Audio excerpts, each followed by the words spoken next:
And welcome everyone to Lyndhurst Community News.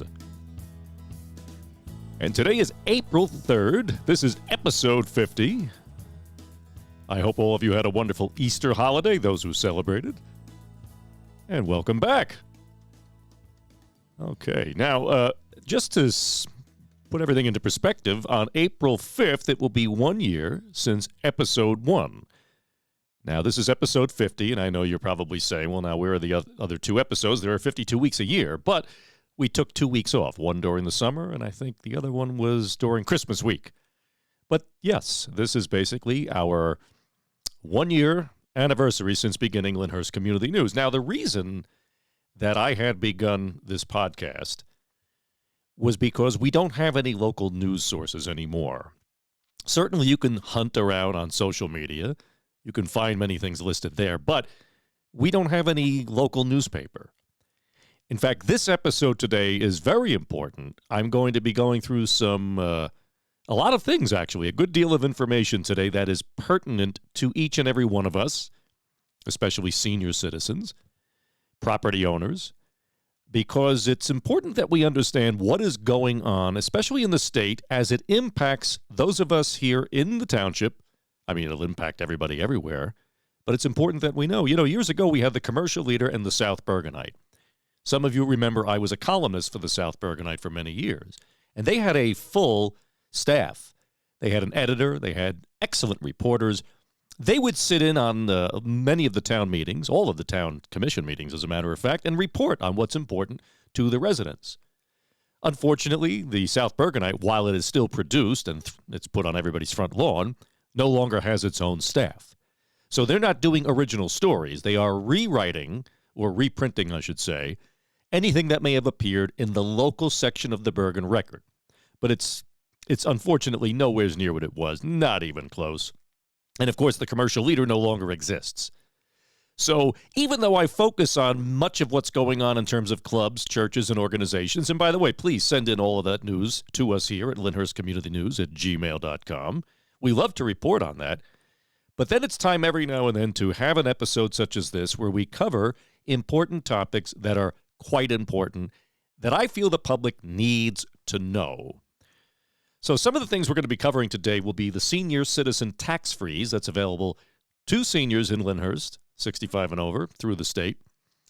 We're also going to be talking about a new state law that impacts everyone's properties, just as the affordable housing units mandated on the townships affect everybody's township with all the apartments that are being built. These are state mandated.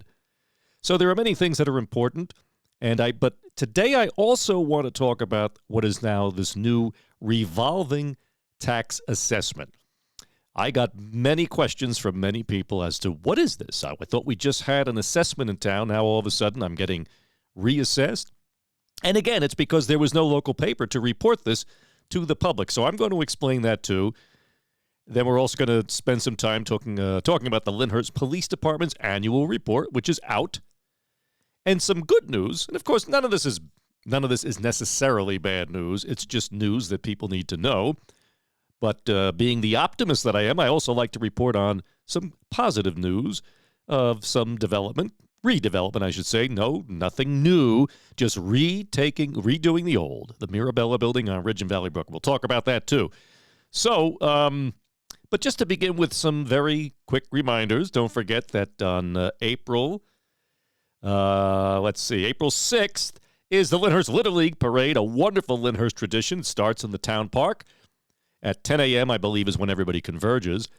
And then the parade goes from there, makes a right on Valley Brook, makes a right on Stuyvesant, makes a left on Tontine Avenue, and goes all the way down to the Little League fields in the county park to begin the celebrations with festivities and ceremonies, as well as the opening pitch for the first game of the Little League season. So get out there and support the children.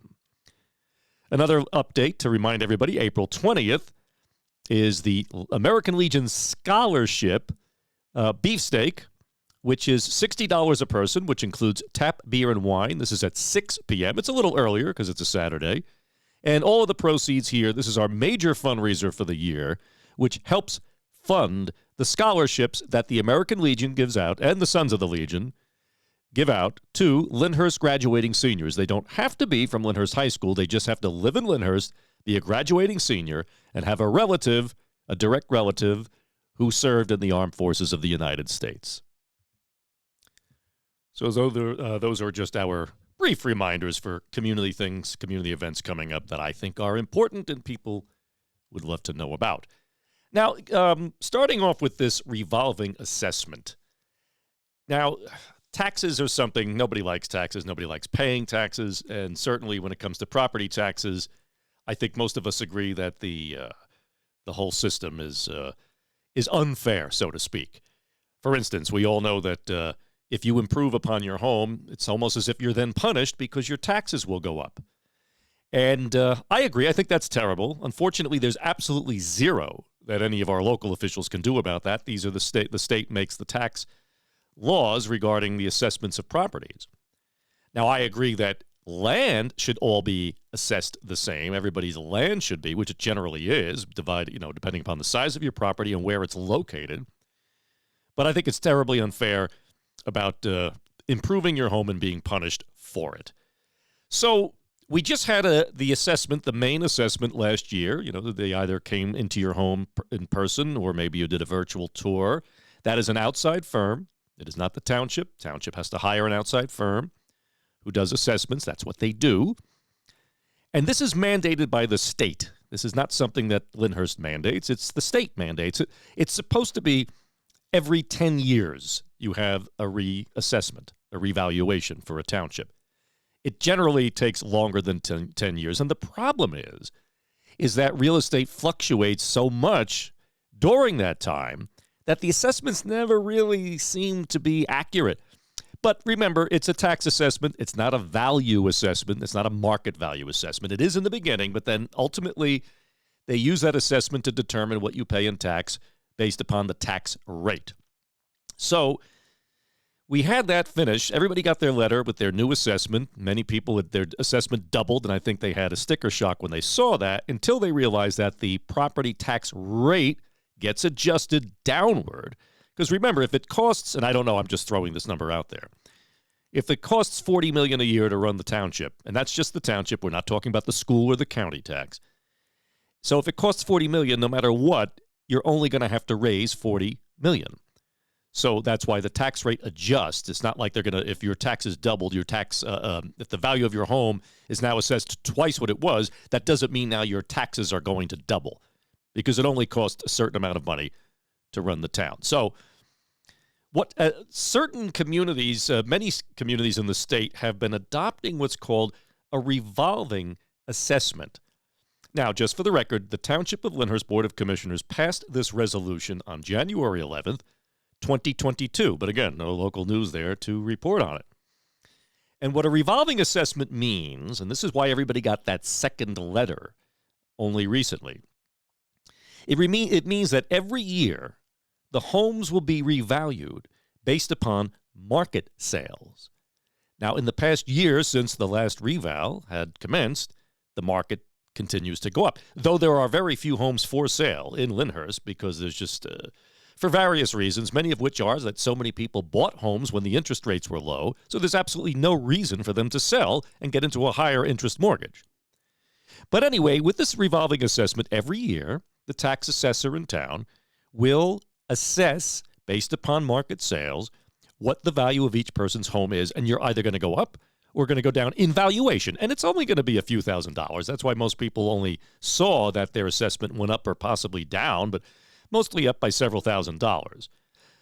So every year in a 5-year span, 1/5 of the town will have a physical inspection. That means where they come to your home just like they did about a year and a half ago. What that means is that by doing 1/5 of the town every year, within 5 years, every property will have been physically reassessed. Now, there's good and bad in that, of course. The good being that you won't have the sticker shock because in many cases, especially now, that there are many owner-occupied 1- and 2-family homes where the laws no longer require you to get certain building certificates, building permits, like for your roof, by the way.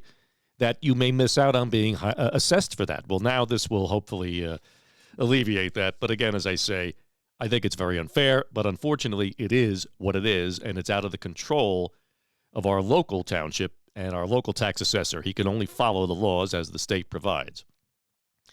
So that is it. Now, East Rutherford and North Arlington are already doing this. So it's something that more and more communities are doing. I believe it'll eventually probably be adopted statewide. And it'll have it good, it'll have its good, and it'll have its bad. And remember, too, if the sales go down, if the market goes down next year, then that means your assessment will go down because the sales will go down. The market will have gone down. So, as I say, there's good and there's bad, but no matter what, it's going to cost the same amount of money to run the township, the school board, and the county. And that's another important thing people need to realize. When you get your tax bill, there are 3 different taxing entities on that bill. Yes, at the top of it, it says Township of Lyndhurst because they are the taxing authority, but you have the township tax, you have the school board tax, which, by the way, is the largest portion of your tax bill, and then you have the county portion, which is the smallest portion, but nevertheless, I believe it's 12 or 13%. I don't have the exact numbers in front of me. And that's how it is. You have your school, your largest, followed by your township, followed by your county, which means if any one of them do not raise taxes or have an increase in their budget, rather, what's going to happen is that it wouldn't matter if the other 2 do. Your taxes are still going to go up. And I think we've all come to that conclusion that taxes will forever go up. I don't see them going down, and not because of indiscreet spending. I think it's just this is the nature of everything. Expenses and costs go up every year. The cost to run your town, the cost to run your school district, everything goes up every year. So that's the latest on the revolving assessment. I hope that answers your questions. And if you have any questions, you may call the tax assessor's office. They'll be happy to answer your questions. So let's see what else I've got here. Oh, and by the way, so if you're going to appeal your taxes, May 1st is the deadline. The forms are available down at the tax assessor's office. They will talk you through the process. There's a lot of work on your part if you want to deal with it, unfortunately, but that's just the reality of it. That is the deadline, and the appeal is only good for 1 year. So now that we're having revolving assessments year after year, I would imagine that unless your assessment is way off for whatever reason, and unfortunately the burden of proof is on you to do that, that's all you're looking at. It's good for 1 year. But there is something great here. On another note, if you are a senior citizen age 65 or over, whether you live in Lyndhurst or any town, did you know you can get your property taxes frozen? Yeah. In fact, I know many people who do, but I also know many people who didn't know about this. So if you're over 65 and you don't like the fact that your taxes go up because your income, now that you're retired, you have a fixed income, well, now you can have your taxes frozen. It's a state program. It's not a Lyndhurst program, but we all offer it, obviously, because it's through the state. Now, to do so, you have to apply. There's an application process. The forms are available down again in the tax assessor's office. Now, the tax assessor's office is located on the corner of Stuyvesant Avenue and Tontine Avenue. It is located in the basement, right where the construction department is. You can go down there and see Cheryl. She'll be happy to give you the forms and explain how to fill them out. Now, they're due October 31st. You have plenty of time. But here's what you have to do. Here's the income limits that are on here, which I think are good. I think that there aren't too many people who are retired who will go above these income limits. But anyway, the state will look at 2 years of your income. So for this year's application, they're looking at 2022 and 2023. Now, in 2022, your income had to be under $150,000, which, like I said, for a retirement income, that's quite good. And for 2023, they even raised it. The income has to be under $163,000 and $163,050. So if you didn't know that, ask all of your friends, because now your taxes will freeze. Now, the next question is, well, it still costs a certain amount of money to run the town. So who's paying the difference? Well, the state is, which ultimately means the taxpayers everywhere in the state are ultimately making up the difference. And what that means is each year, the Township of Lyndhurst gets a check from the state making up the difference between the portion of the taxes that the senior citizen is paying and the remaining portion of the assessment of that property, and that difference is paid by the state. But this is great news if you're a senior. I think it's wonderful news. So make sure you take, if you're not, I don't know why you wouldn't take advantage of this, but please do so. Get down to that tax assessor's office, get those forms, fill them out. You got plenty of time, but hey, get it going anyway. All right, now I want to talk about a new Jersey law recently signed, which will impact everybody. And this is very similar because it involves land use. Now, I highly recommend that all of you go back and listen to episode 30. I believe it was back in November when I had recorded that. In that episode, I explained the affordable housing laws in the state of New Jersey and how they are the reason why townships are being forced by the state to build affordable housing, hence the apartments that we see going up everywhere. Everybody thinks that the township wants that. Township, nobody wants that. Township is crowded enough. Traffic is enough. Infrastructure is being taxed enough in terms of the amount of use it's getting. But the state makes laws, and the state has formulas where they determine the number of affordable housing units each township, municipality, whatever it may be, must have. And according to their estimates, we are way under, hundreds and hundreds under. Why? Well, apparently, from what I'm told, they use the Meadowlands in the calculations. Now, remember, Lyndhurst is about 4.75 square miles. However, only 1 square mile is where we all live. But now you have apartments in the Meadowlands. And those are built and approved by the New Jersey Sports and Exposition Authority.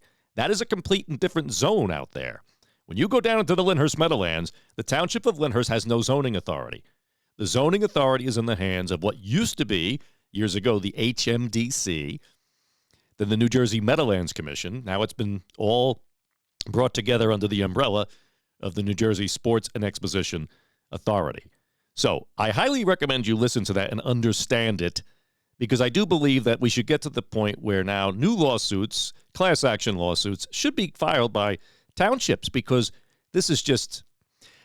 when you realize, too, especially builder's remedy, which I explained in that episode, I mean, it's horrifying what could happen, especially to a township like Lyndhurst. So if we vote down developments that are in commercial zones or multiple, zones like on Ridge Road where they already have apartments, they're zoned for that. If they come in and we turn them down, they can get builder's remedy, come back and build whatever they want, totally bypassing the township zoning laws, which I think is just... the whole thing. What started out originally years ago as a court case that was designed to help provide access to under-income earning people working jobs in certain areas to be able to have access to affordable housing has grown into what I believe, in my opinion, is a monster. And if you want to know why apartments are going up all over, that's why. And it's not just Lyndhurst. And now you'll understand what's going on. And that should make everybody angry, very angry. But now there's a new bill, a bill preempting municipal land use controls on residential properties these are called accessory dwelling units, ADUs. So I'm going to read this directly from the state, and then I'll explain how that could be a problem. So 2 bills that were combined, one is S-1106 and S-2347. These 2 bills advanced out of the Senate Community and Urban Affairs Committee. The legislation authorizes owners of property zoned for single or 2-family residential use, which is the majority of the homes in this town, requires them to develop accessory dwelling units on their property as a permitted use as of right. So let me just briefly explain what that means. That means if you have a garage and you want to turn it into an apartment for a relative, you can do so. There's going to be certain, regulations and things. However, you can do that. There's absolutely nothing to do with parking. If you require additional parking, there's nothing in this bill to require you to offer that extra parking. And this sounds great on the surface. Your grandmother, your parents, if they're older, a relative living there, that sounds wonderful. But how do you How do you supervise all this? In fact, if a property sells and somebody else come in, now they have an extra unit with extra cars being involved. So this takes away, again, our local ability to enforce our own zoning laws, and it also takes away your rights.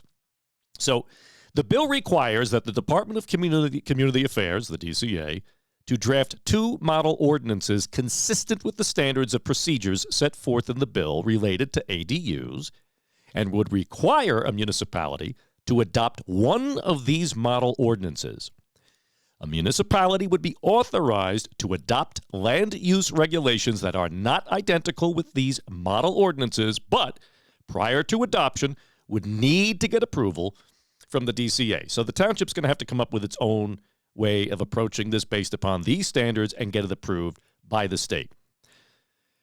The bill further provides that if a municipality does not approve an application for the development of an ADU or imposes conditions on the approval of an application, meaning if we're trying to enforce our own zoning laws, then the applicant, the person going for the application for the ADU, would be able to appeal the municipal decision to the DCA. And if the DCA commissioner determines the municipality's reason withholding approval or imposing conditions are inconsistent with this bill, then the DCA commissioner is required to approve the application, and then the municipality has to bear the costs for the appeal, which means the taxpayers pay for this, along with the applicant's legal fees. So, now, by the way, this is already law. It has been signed into law. So this is just another case of the state taking away home rule, taking away a town's ability to zone itself, to represent what it wants in a community. So very similar to you see there, if the town tries to stop an ADU, they could appeal it to the state, they can come back, and then we have to pay, meaning we, the taxpayers of the township, have to pay all the costs incurred. Just what happens with builder's remedy if we turn down a developer who wants to put apartments on a piece of property that is properly zoned for such. It's very unfortunate. People need to know this, though, because this is, get on the phone, call your state legislator's office, tell them that you don't think this is fair, because it's just not fair, folks. We're not saying that there shouldn't be affordable housing, of course, but this whole formula that the state uses and imposes upon a town such as Lyndhurst is very, very discouraging. And the township's done a great job in managing it, but it is an uphill battle, and it affects every single town one way or another, and it's all determined by that state formula. So that's that story there. All right. Now, last week I did mention that the annual police department, Lyndhurst Police Department annual report would be released last Thursday, but I erroneously said it would be released on the township website. I was wrong. It was released on the Lyndhurst Police website. I will leave that link in the description box below the video.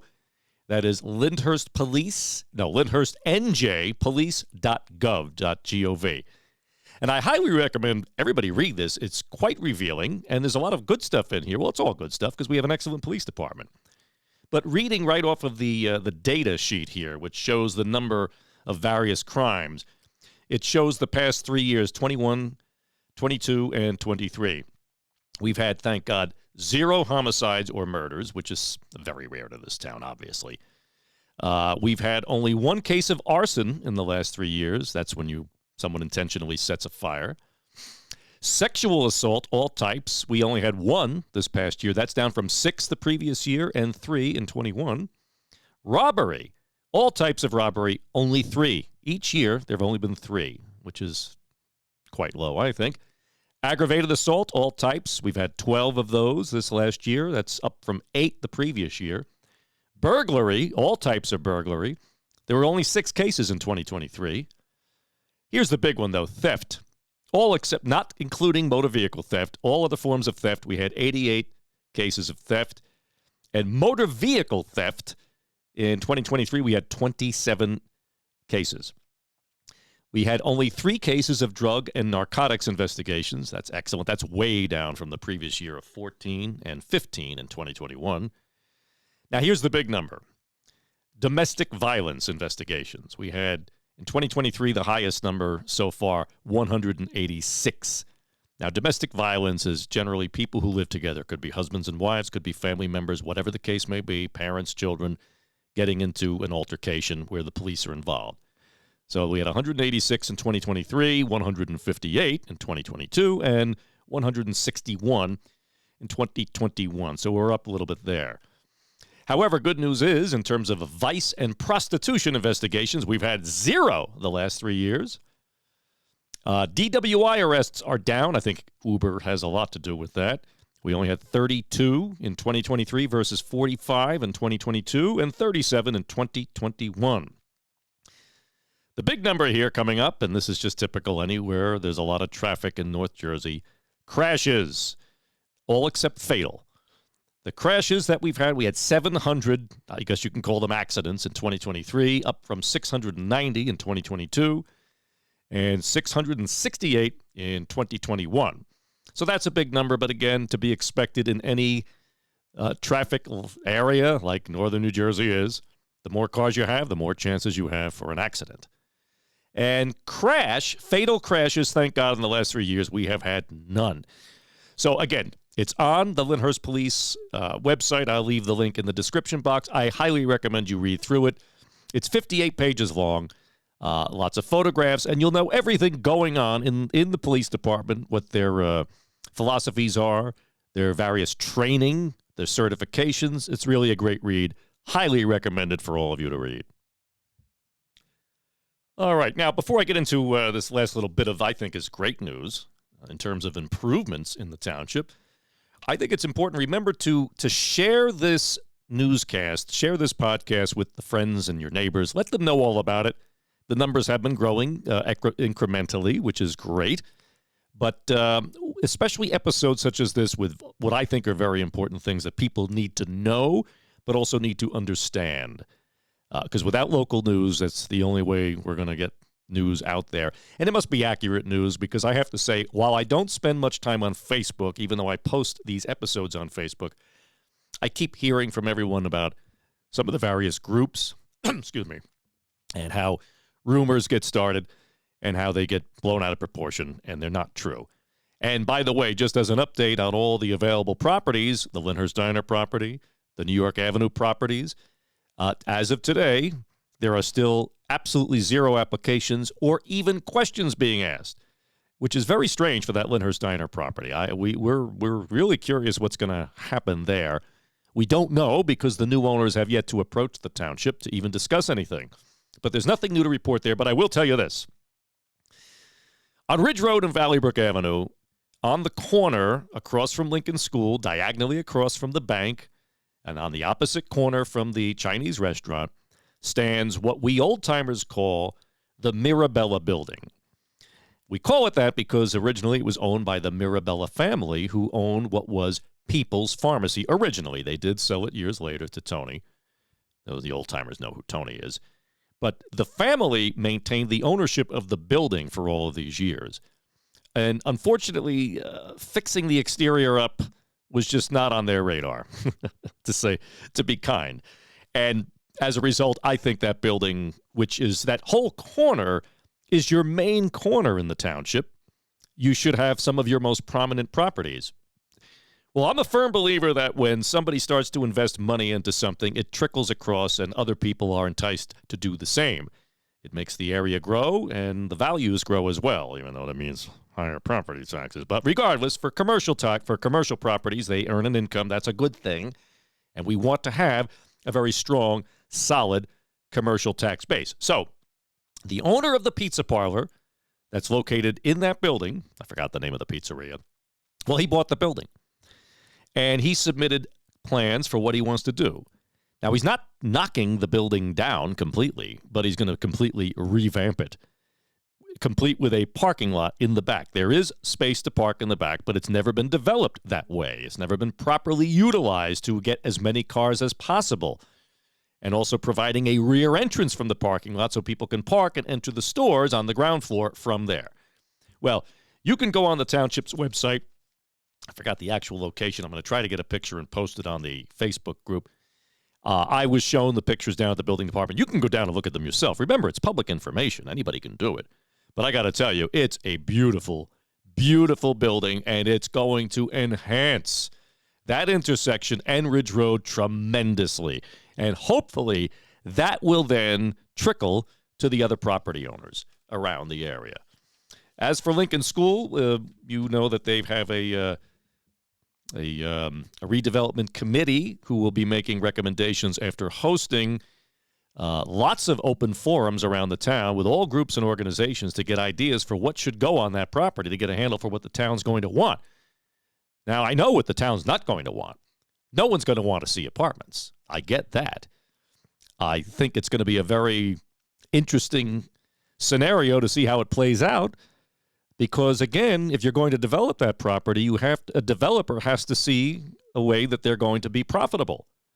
And I don't have the solutions or the ideas. An idea that I thought we had was local senior housing, but unfortunately townships cannot create, from what I'm told, housing authorities anymore. That law had since changed. So again, local municipalities like Lyndhurst are losing more and more control over their home rule and their own zoning.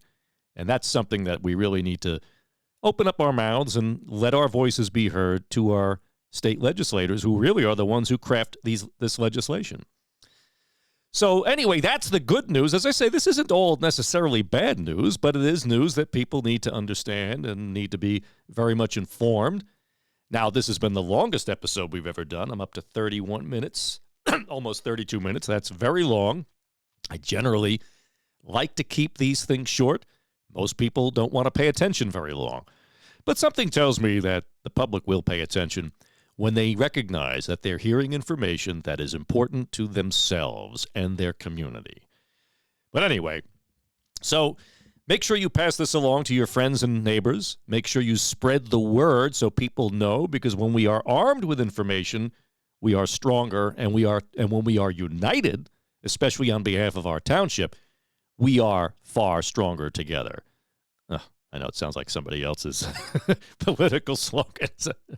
I just kind of came off the top of my head. But anyway, folks, that's the news this week. We'll be back next week. Hopefully the sun is coming to be, from what I can see, we'll be back next week too. Spring is here, though you wouldn't know it. But I would like to wish everybody a wonderful weekend coming up.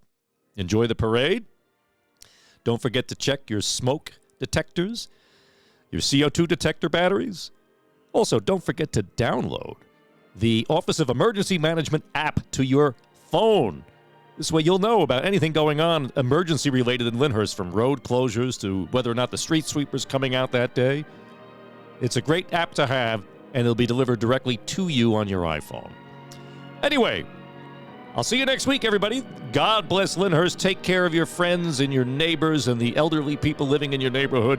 Make Lyndhurst the great community it always has been and always will be. God bless you all.